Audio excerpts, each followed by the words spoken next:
모든 환난 가운데 너를 지키는 자라. 두려워하지 말라. 내가 널 도와주리니. 놀라지 말라. 내 손 잡아주리라. 나의 안에 거라. 나의 안에 거하라. 나는 내 하나님이니. 모든 환난 가운데 너를 지키는 자라. 두려워하지 말라. 내가 널 도와주리니. 놀라지 말라. 내 손 잡아주리라. 내가 너를 지명하여 불렀나니 너는 내 것이라. 내 것이라. 너의 하나님이라. 내가 너를 보배롭고 존귀하게 여기노라. 너를 사랑하는 내 여호와라.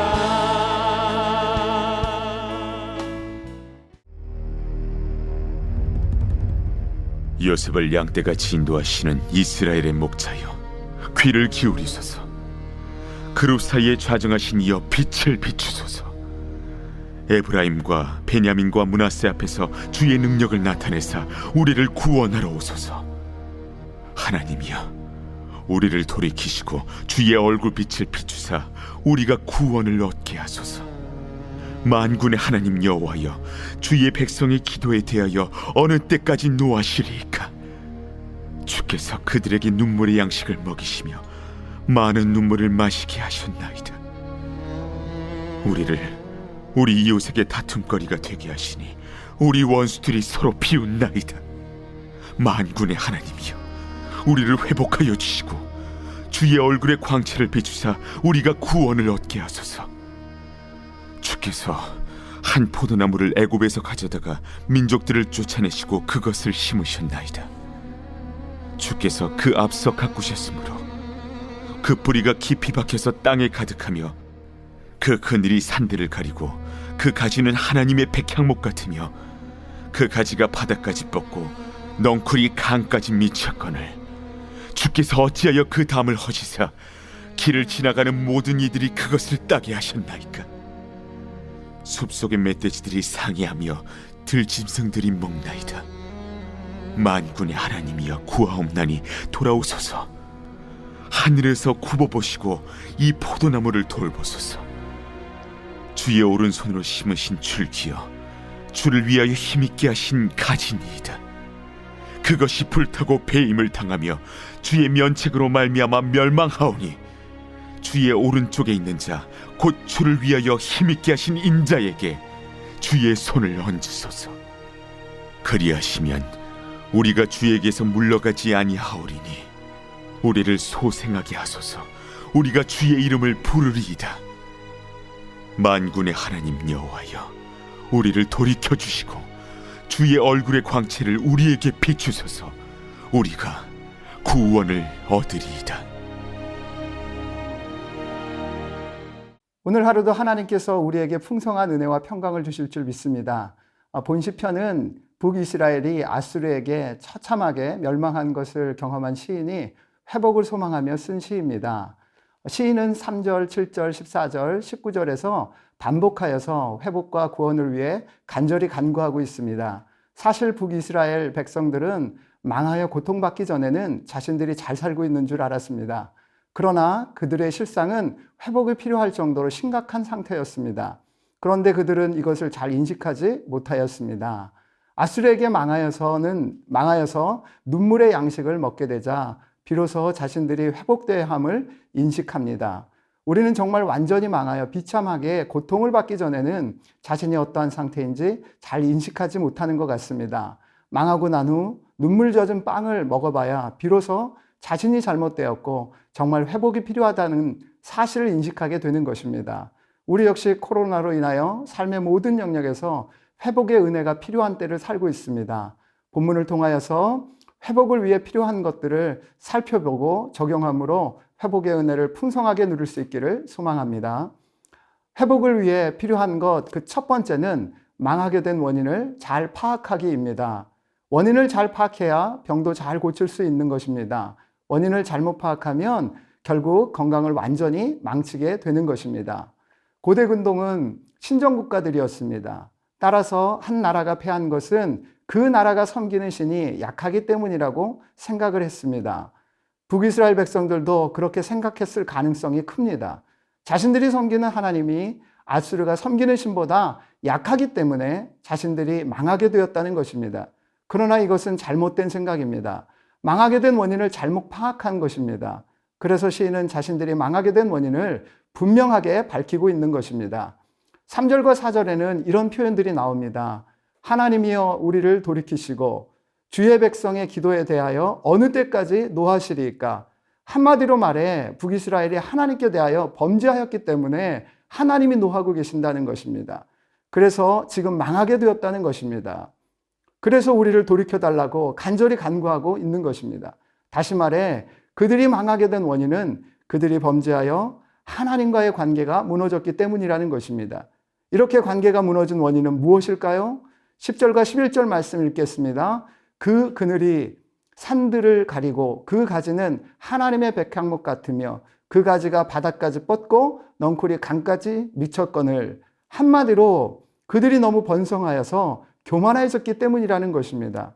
그 결과 12절 이하에 보면 주께서 담을 허셨다는 것입니다. 그래서 멧돼지, 즉 아수르에게 유린당하게 하셨다는 것입니다. 사람은 번성하게 되면 자신이 잘나서 그런 줄 압니다. 그래서 교만해지는 것입니다. 사실 이 모든 것이 하나님의 은혜인데 그것을 인정하지 않는 것입니다. 그래서 하나님과의 관계가 깨어지는 것입니다. 더 이상 하나님이 우선이 아닙니다. 하나님을 잊고 무시하고 세상을 살아갑니다. 자신과 돈과 권력과 쾌락이 우상이 되는 것입니다. 이것이 망하게 된 원인이라는 것입니다. 우리 역시 코로나를 통해 혹시나 교만하여지지는 않았는지 돌아봐야 합니다. 겉으로는 신앙생활을 잘하고 있는 것처럼 보이나 교만하여져서 하나님과의 관계가 소원해지지 않았는지 살펴보아야 합니다. 세상에서 하나님이 아닌 다른 우상을 의지해서 살고 있지는 않는지 돌아봐야 한다는 것입니다. 이것이 가장 큰 죄입니다. 이 죄에서 돌이켜야 합니다. 그리고 하나님이 내 삶의 가장 우선이 되는 관계 회복에 힘을 써야 합니다. 이럴 때 회복의 은혜를 경험할 수 있는 것입니다. 회복을 위해 필요한 것 두 번째는 하나님 앞에서 나의 정체성 점검하기입니다. 번성하여 교만하게 되면 하나님과 나에 대한 정체성을 왜곡되게 갖는 경우가 대부분입니다. 북이스라엘 백성들은 번성하게 되자 하나님을 이방의 신들과 같이 여겼습니다. 그래서 하나님을 이방의 신들처럼 섬겼습니다. 하나님만이 유일하신 신으로 섬기지 않고 신들 중에 하나같이 여긴 것입니다.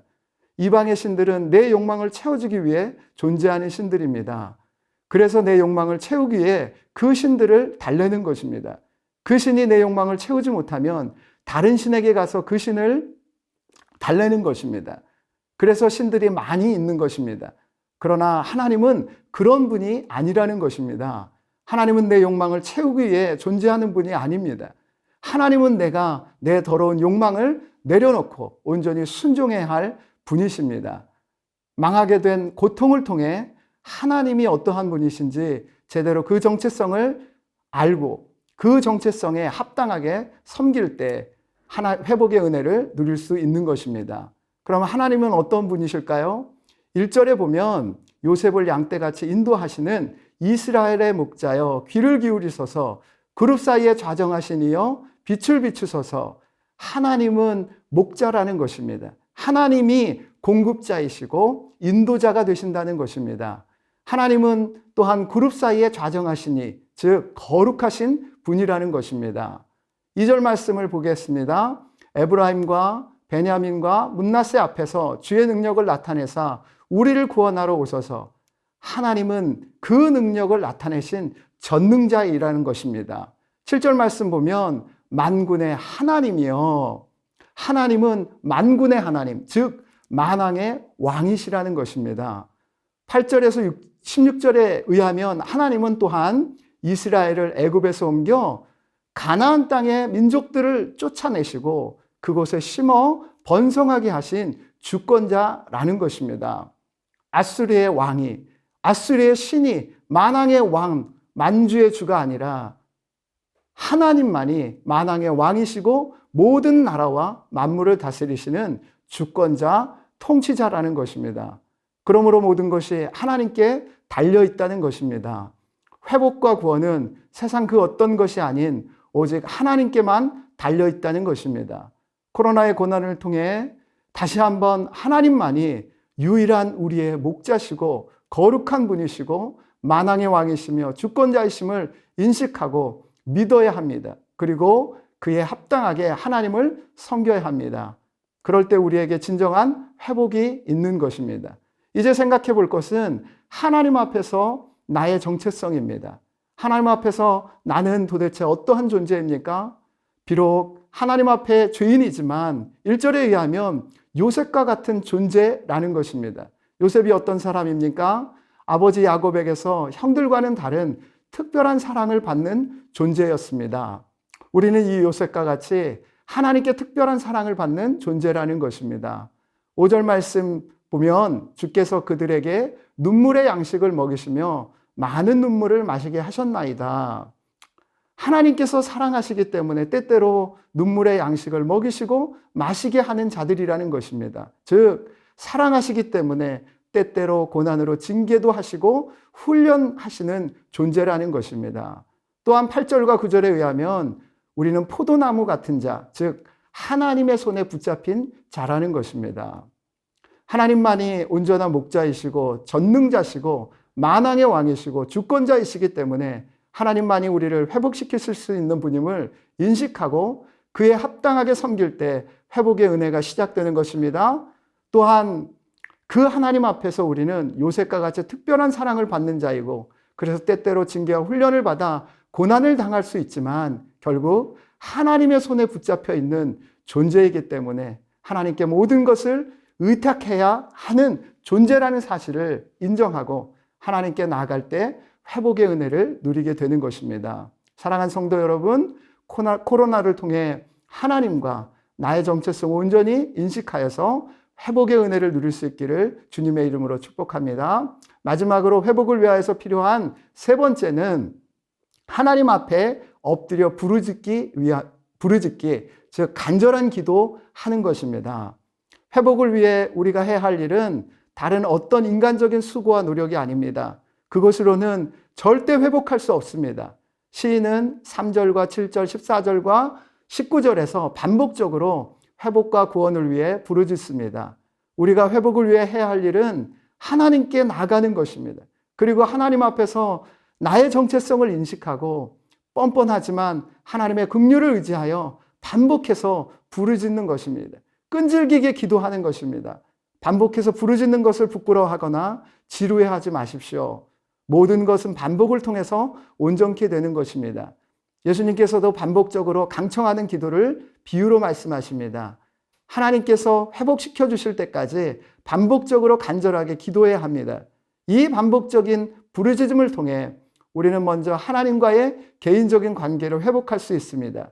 이것이 회복의 첫걸음이고 결국 모든 것입니다.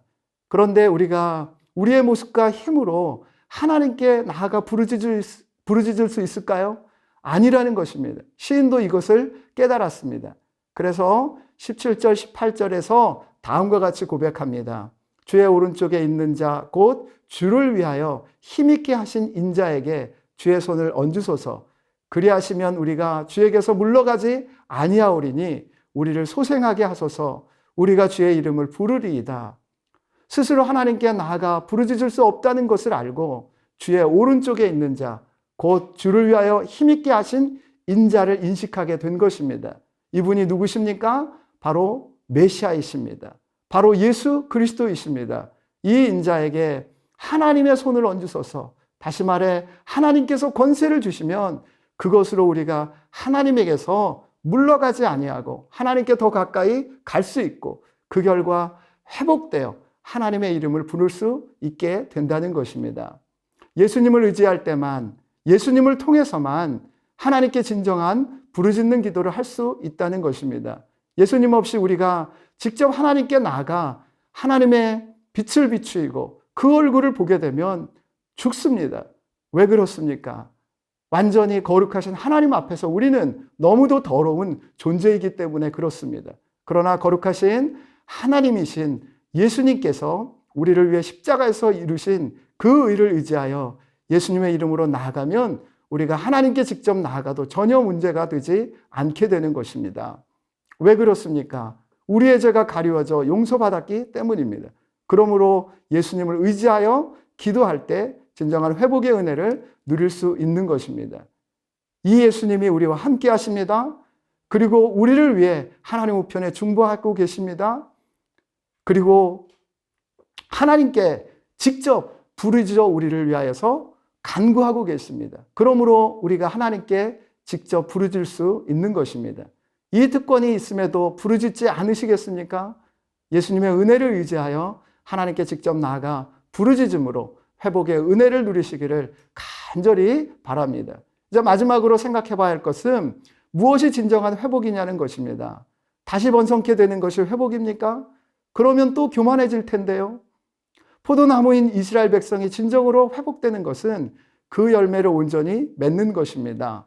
포도나무가 백향목처럼 거목이 되려고 하면 안 됩니다. 높아지려고 하면 안 됩니다. 포도나무는 백향목에 비해 그 가지가 초라합니다. 그러나 포도나무는 그 열매로 가치를 인정받는 것입니다. 그러므로 열매를 맺어야 하는 것입니다. 우리 예수 믿는 사람들은 포도나무인데 열매를 맺으려고 하기보다는 백향목처럼 거목이 되려고 하기 때문에 문제입니다. 백향목처럼 높아지려고 하기 때문에 문제라는 것입니다. 화려하게 번성하여 높아지려고 하지 말고 비록 그 모습이 초라하지만 주님께 붙어 있어서 좋은 열매를 맺으려고 해야 이것이 진정한 회복인 것입니다. 포도나무의 정체성에 맞게 낮은 곳에서 열매를 맺어 다른 사람을 섬기는 모습으로 하나님의 영광을 드러내는 삶을 사는 것이 진정한 회복인 줄 믿습니다.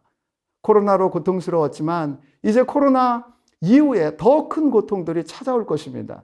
이 고통을 통하여 이 모든 고통의 원인이 하나님 앞에서 우리가 교만하여 범죄하였기 때문임을 인식하십시오. 그리고 돌이켜 회개하여 하나님과의 관계를 회복하십시오. 예수님을 의지하는 반복적인 기도를 통하여 포도나무로서의 열매 맺는 온전한 삶을 회복하십시오. 그리하여 진정한 회복의 은혜를 경험하는 더 사랑의 성도들 되시기를 주님의 이름으로 축원합니다. 이제 기도 제목을 함께 읽고 기도하도록 하겠습니다. 먼저 첫 번째로 회복을 위해 먼저 하나님 앞에서 혹시나 교만해졌던 나의 죄를 깊이 있게 인식하게 하옵소서.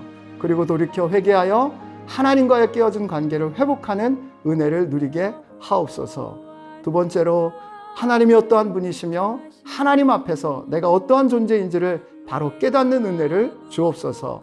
세 번째로 예수님을 의지하는 반복적인 기도를 함으로 회복의 은혜를 누리게 하옵소서. 포도나무로서 열매 맺는 삶의 진정한 회복을 누리게 하옵소서. 주신 말씀을 붙들고 함께 기도하며 하루를 시작하겠습니다.